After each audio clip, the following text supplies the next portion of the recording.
Hi, everyone. I'm Barbara Ward, Public Affairs Specialist at AAA Northeast, and I am joined today by Dan Donza.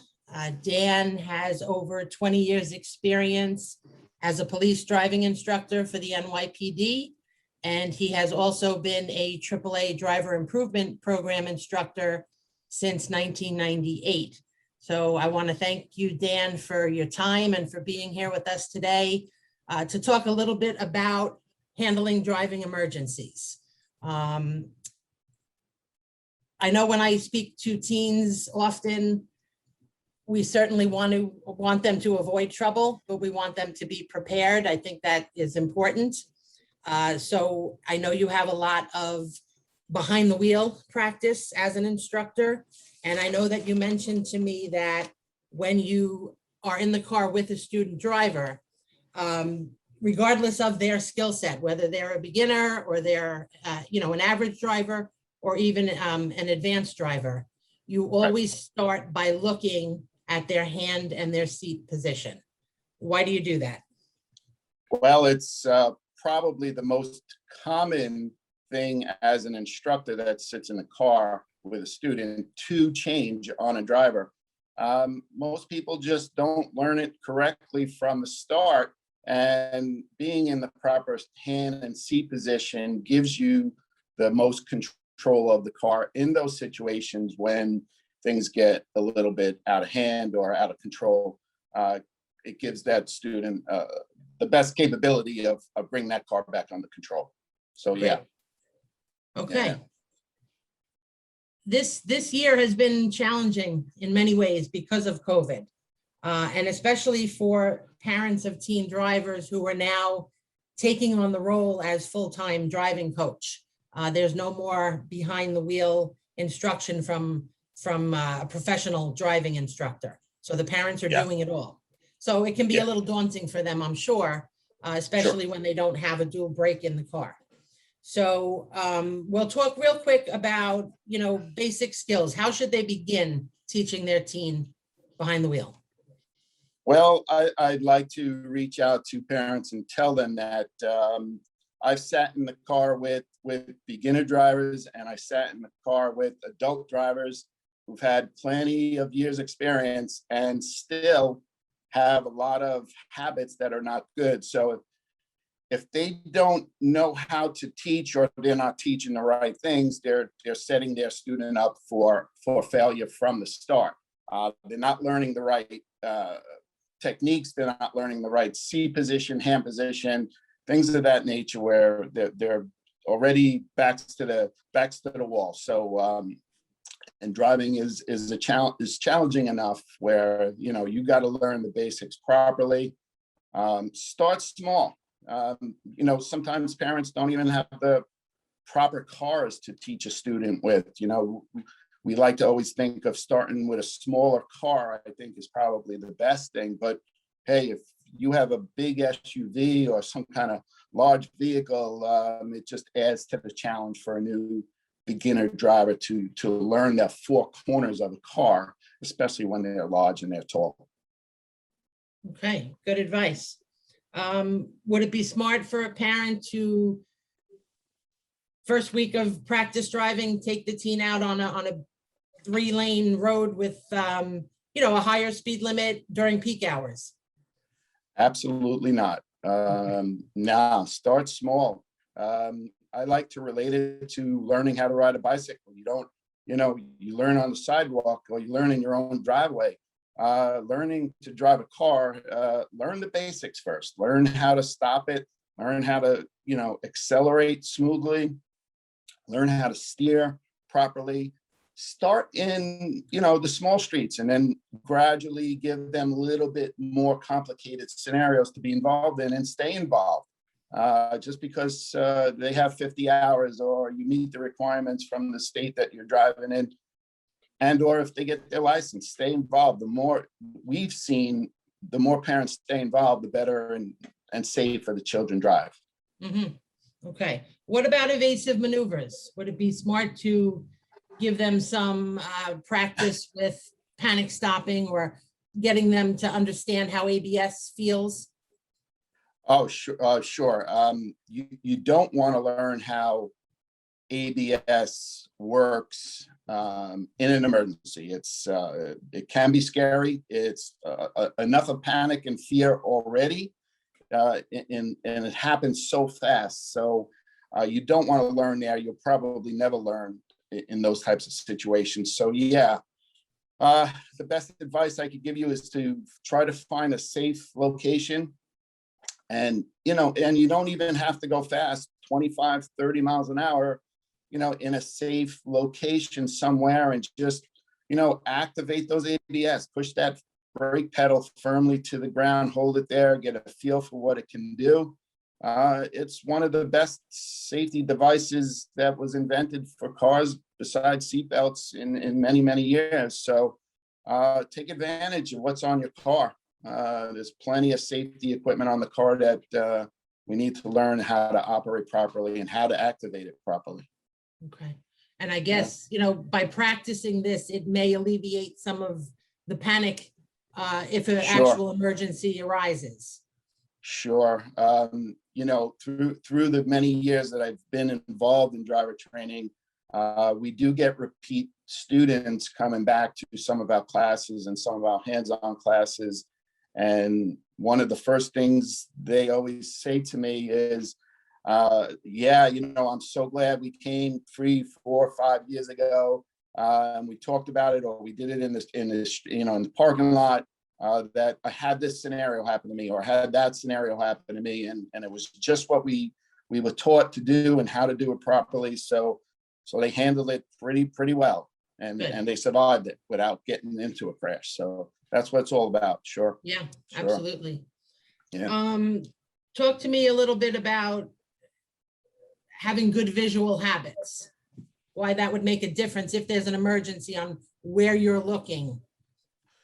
I can't stress the importance of visual habits, your eyes, in any type of driving, whether you are a beginner, whether you're an intermediate, advanced, whether you're an expert, whether you're racing on a racetrack, whether you're driving on the residential street, your eyes tell your brain what's going on, and the brain has to make that decision. So the more input the brain receives about what you're going to encounter in the next 3, 4, 5, 10 seconds, plays a very important role in maintaining the car as far as car control is concerned, and keeping you safe. So get those eyes looking around. We know the dangers of distracted driving and cell phones,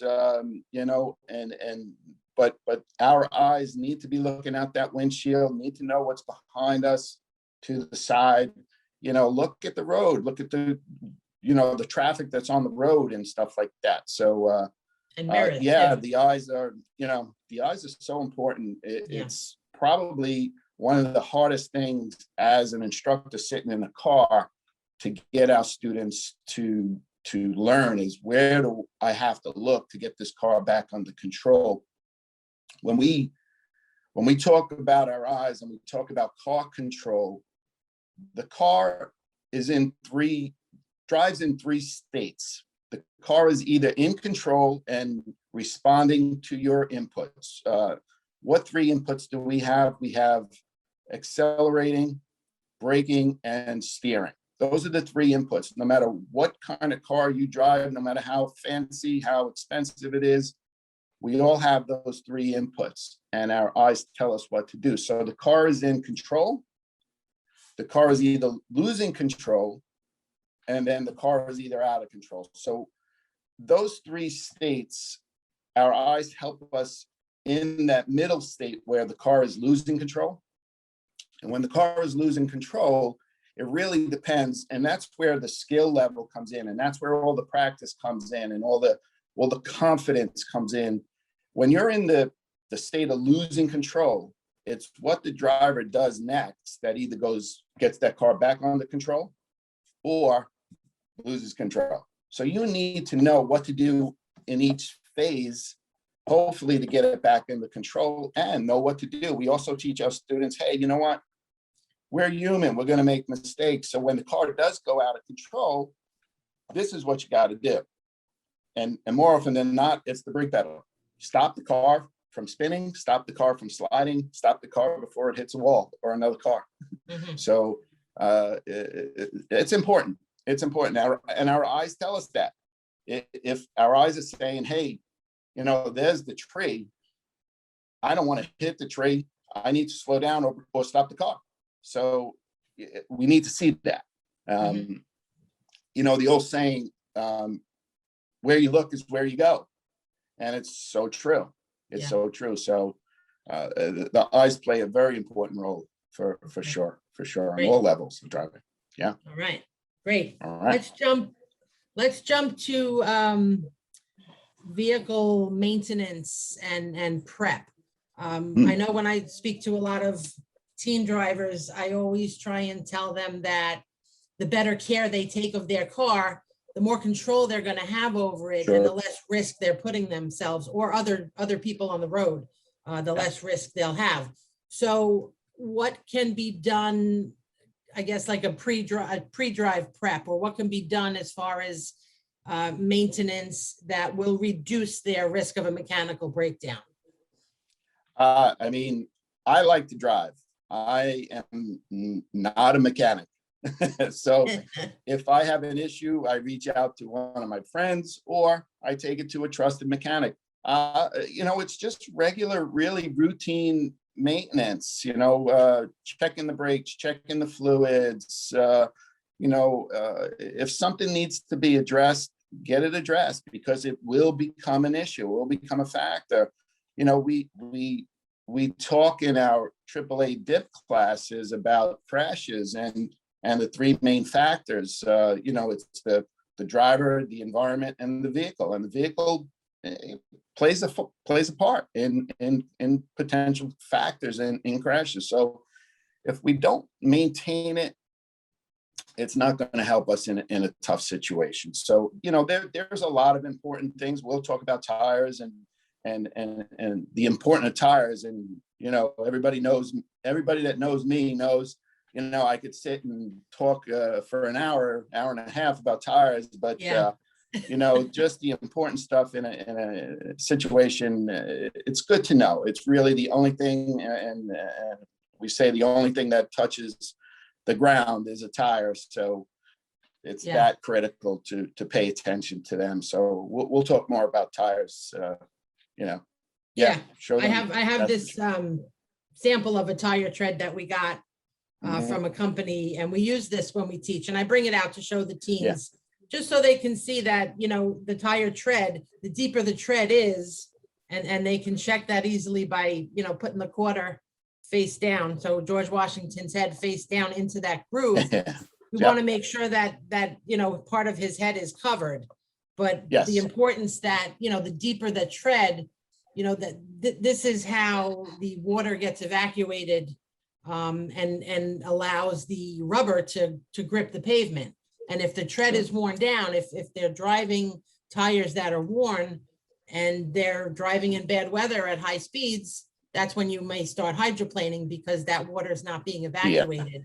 So that rubber is riding up on a film of water, you know. So it's something they can easily check in their driveway before they get out on the road. Yeah, it's probably the easiest thing. You don't need to be a rocket scientist to check tire tread depth. A quarter, 4/32 of an inch, you know, that's safe. That's the, you know, that when it gets to that level and you start seeing George Washington's head, it's time to start getting new tires. Don't cheap. I always say, don't cheap out on tires. Tires are what's going to give you the best control of a car. You know, and there's so much to talk about tires, like air pressure, and where do I find the correct amount of air pressure to have, and is it okay to go 1 or 2 pounds over or 1 or 2 pounds under? Sometimes underinflated is probably our most common mistake that drivers make. Underinflated tires are dangerous to drive on. Most people think they give you more grip, more contact patch on the road, but they don't. So And overinflated is just as bad too. So anything that takes away from contacting the ground, giving you grip, that's what stops a car. Yeah. People don't know, the science, and there's a lot of science behind how a car moves and how it stops. Friction is what stops a car, and friction is created by tires running over over the blacktop. And if you got enough grip and enough contact patch, that's going to work for you. And some tires stop better than others. It's just a fact of life, and we need to know what to look for. Sure. In a tire. And I'm carrying on about tires. No, that's okay. It's an important. It's so important. Exactly. Don't go to a tire store and not know what you're looking for. Look for certain things. There, the government makes every company rate their tires, and you need to know what to look for: tread wear, traction, and temperature ratings. I don't want to say the most expensive tire is the best tire, but but at least give yourself an opportunity to have a good tire on that car, and know what kind of situations you're driving in, know where to find the air pressure. A lot of kids today, even though when I question them about where to find the correct air pressure for tires, they know. They just don't know the finer points of it, like cold tire. What does cold tire pressure mean? It means the car's been sitting in your driveway for 2, 3, 8 hours or something like that. That's what cold tire pressure means. It has nothing to do with the outside temperature. Right. So all those fine points. All those fine points about tires, it's really it's really a safe thing to do. And it's, again, it's so simple. It takes you less than 5 minutes a day. Check them often, check them a lot, a quick visual to see if there's any bulges or rips or tears, and stop rubbing up against the curb, everybody. That's probably I'm guilty of that. Common. With so many people, trust me, I've sat in enough of cars with thousands of people who drive, and we all need a little skill improvement. Yes, you're right. All right, good advice. So let's move on to, you are having an emergency. You can't get that control back. So you need to get over to the side of the road. So one thing I find that a lot of teens don't know right off the bat where the hazard lights are. And I try to, tell them it's so important that if you're having an emergency situation, you have to communicate to the other drivers that you need some room to get over, to get that car out of traffic. Right. So it's really important, no matter what car they're driving, even if they're borrowing, a sibling's car, they never drove it that night. Before they leave their house and get out on the road, just take a few minutes, locate the hazard button, know where it is, because it can be in different spots in different cars. And you don't want to be wasting time, and panicking because you can't find the hazards. So I always like to say that's the first thing you need to do. Get the hazard lights on. All right, then what happens? How do you get over to the shoulder? Sure. Well, I think probably the main thing we as any level of driver have to remember, you're in an emergency, whether it's a tire failure or a mechanical failure or something like that. Don't panic. Most people think, hey, I got a situation, I need to get over to the shoulder as fast as possible. And that's not always the case. I think that can hurt people more than help them. Another thing, it depends on the scenario and the conditions of the failure of a tire. But if I can drive to the next exit and get off the Southern State Parkway, we know how dangerous parkways and expressways, high-speed roadways are. Let's get off it. Let's get off it onto a side street, onto a service road. I'll take my chances on a service road rather than the LIE for sure. If there's a tire failure, it's probably something I'm not going to be able to repair. There's no way of saving the tire. You know what? You're going to have to spend another $150 on a tire. So don't put yourself in danger when you could drive to the next exit. There's no repair, so Absolutely. if the option's there, hey, take it. Take it. We drive the same roads every day. Ask yourself, what if this happened to me over here? Where am I going to go to? Oh yeah, if I drive the expressway, and I know exit 53 has that little rest information area over there, hey, that's the perfect place to pull over and take care of an emergency. And some of us aren't even capable of handling the situation that you're in. So you may have to call for help. You may have to call for roadside assistance. You may have to wait for one of the help trucks or anything like that, or some friend or somebody to come down. But do it safely. Pull off over to the roads. I like to say use common sense. If you feel like you're in danger, you're probably in danger. So, do I sit in the car or do I get out of the car? It's what's the safest option for me? So, but pulling off to the side of the road, getting off the road far enough where you don't have to, if you are going to try to fix your vehicle, you give yourself plenty of room, plenty of safe room. And also for the drivers that are on the parkway, my dad taught me this many, many years ago. You see someone on the side of the road, they're over there for a reason. Pull over, move over to the middle lane, give them a little bit of room. So, be courteous to the other drivers that are on the side of the road. So move over, give them a little extra room, little caution rooms, little safety, especially with the police and the laws that are out there for their safety when they pull someone over on the side of the road. So we know how dangerous it is for all the emergency workers that pull people over to the side of the road. It's a dangerous place to be. Yeah. It's happened to me a couple of times in my driving career, and it's not fun.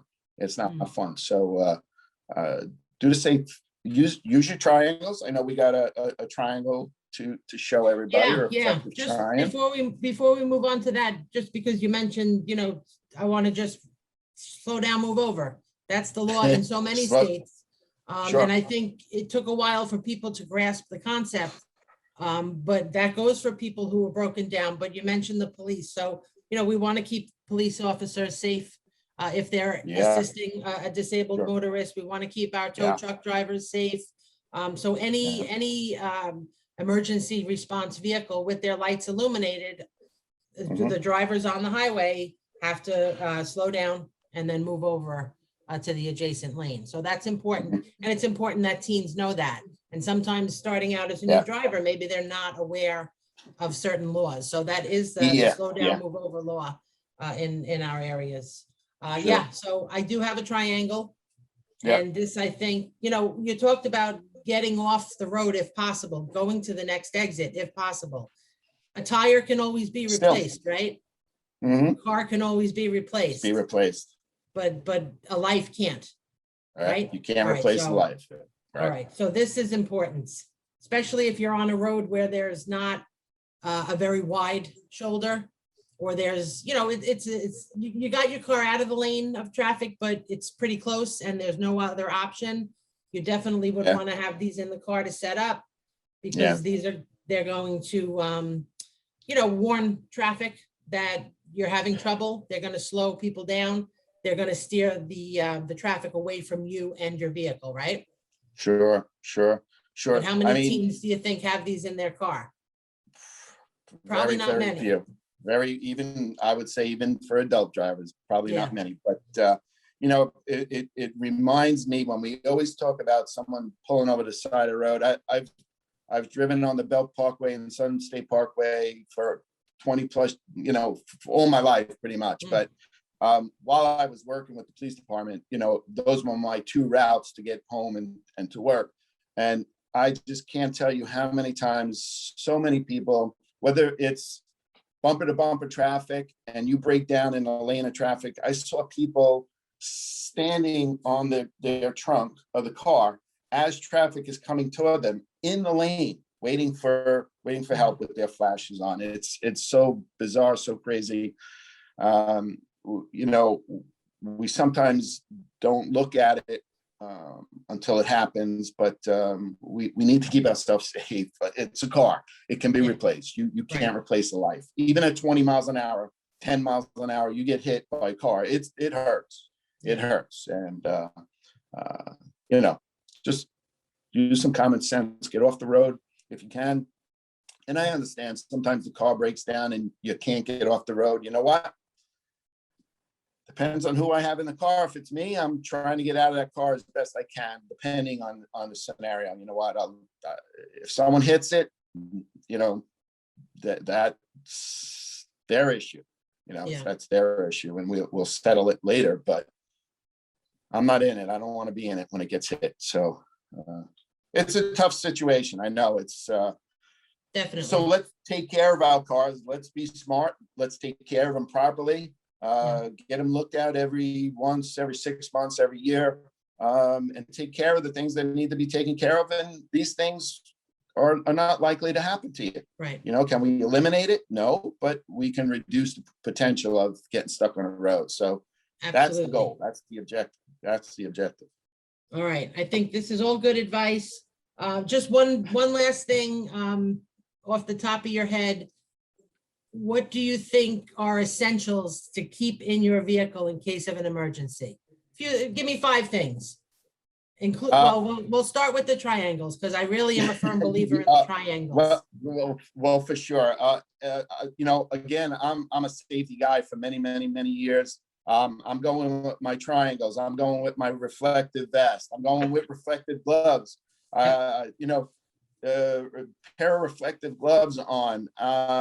You know, and set up those triangles behind the car so you know, other people see. You want to be visible to other people. Again, if you see them, you're going to avoid them. So be invisible, keep a couple of tools, duct tape.